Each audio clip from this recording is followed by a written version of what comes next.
Hello hi friends, ಎಲ್ಲರಿಗೂ ನಮಸ್ಕಾರ. ಇದೇ ನಿಮಗೆ ಗೆಣಸನ್ನು ಹೇಗೆ ಸ್ವೀಟಾಗಿ ಮಾಡ್ಕೋಬೇಕು ಅಂತ ಹೇಳ್ಕೊಡ್ತೀನಿ. ಟೇಸ್ಟಿಯಾಗಿ ತಿನ್ನಬೇಕು ಅನ್ನಂಗೆ ಮಾಡ್ಕೊಳ್ಳಿ. ನೋಡಿ, ಮೊದಲಿಗೆ ನಾನು ಗೆಣಸೆಲ್ಲ ಹೊಟ್ಟೆಲ್ಲ ತೆಗೆದುಬಿಟ್ಟಿದ್ದೀನಿ, ಮತ್ತು ಚೆನ್ನಾಗಿರಲ್ಲ ತೆಗೆದುಕೊಳೋದೆಲ್ಲ. ಇದನ್ನು ತೆಗೆದುಬಿಟ್ಟು ಚೆನ್ನಾಗಿ ತೊಳ್ಕೊಂಡು ಈ ಥರ ಹಾಕ್ಕೊಳ್ಳಿ. ಅದಾದಮೇಲೆ ನಿಮ್ಗೆ ಎಷ್ಟು ಸ್ವೀಟ್ ಬೇಕೋ ಅಷ್ಟು ಹಾಕ್ಕೊಂಡು, ನಾನು ಸ್ವಲ್ಪ ಬೆಲ್ಲ ಹಾಕ್ಕೊಂಡು, ಏಲಕ್ಕಿ ಒಂದು 4 ಮತ್ತು ತುಪ್ಪ ಒಂದು 2 ಸ್ಪೂನ್ ಹಾಕ್ಕೊಳ್ಳಿ. ಇವಾಗ ನಾವು ಉಪ್ಪನ್ನ ಒಂದು ಸ್ಪೂನ್ ಸ್ವಲ್ಪ ಹಾಕ್ಕೊಳ್ಳಿ. ನೀರು ಜಾಸ್ತಿ ಹಾಕ್ಕೋಬಾರ್ದು, ಸುಮ್ಮನೆ ಒಂದು ಚೂರು ಹಾಕ್ಕೋಬೇಕು. ನೋಡಿ, ಈ ಥರ ಚೂರು ಹಾಕ್ಕೊಂಡು ಚೆನ್ನಾಗಿ ಮಿಕ್ಸ್ ಮಾಡ್ಕೋಬೇಕು. ಉಪ್ಪನ್ನ ಮತ್ತು ನಿಮ್ಗೆ ಇನ್ನೂ ಸ್ವೀಟ್ ಬೇಕು ಅಂತಂದರೆ ಟೇಸ್ಟಿಗೆ ಡಿಫ್ರೆಂಟಾಗಿರಬೇಕು ಅಂದರೆ ಸಕ್ಕರೆ 2 ಸ್ಪೂನ್ ಹಾಕ್ಕೊಳ್ಳಿ.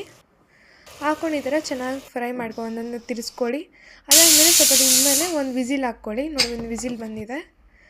ಒಂದು ವಿಸಿಲ್ ಸ್ವಲ್ಪ ಆದಮೇಲೆ ಹಿಂಗೆ ಎತ್ಕೊಳ್ಳಿ. ನೋಡಿ, ಟೇಸ್ಟಿಯಾಗಿರುವ ಗೆಣಸು ಚೆನ್ನಾಗಿ ನುಣ್ಣಗೆ ಚೆನ್ನಾಗಿ ಟೇಸ್ಟಿಯಾಗಿ ಬಂದಿದೆ. ತುಂಬ ಸ್ಮೆಲ್ಲಾಗಿ ಟೇಸ್ಟಿಯಾಗಿ ಇದೆ. ಟ್ರೈ ಮಾಡಿ ಹೇಗಿದೆ ಅಂತ ಹೇಳಿ. ಹಾಗೆಯೇ ಕಮೆಂಟ್ ಮಾಡಿ. ಅಶ್ವಿನಿ ಲಾಗ್ಸ್ DT ಅಂತ ಸರ್ಚ್ ಮಾಡಿ ಸಬ್ಸ್ಕ್ರೈಬ್ ಮಾಡಿ. Thank you friends.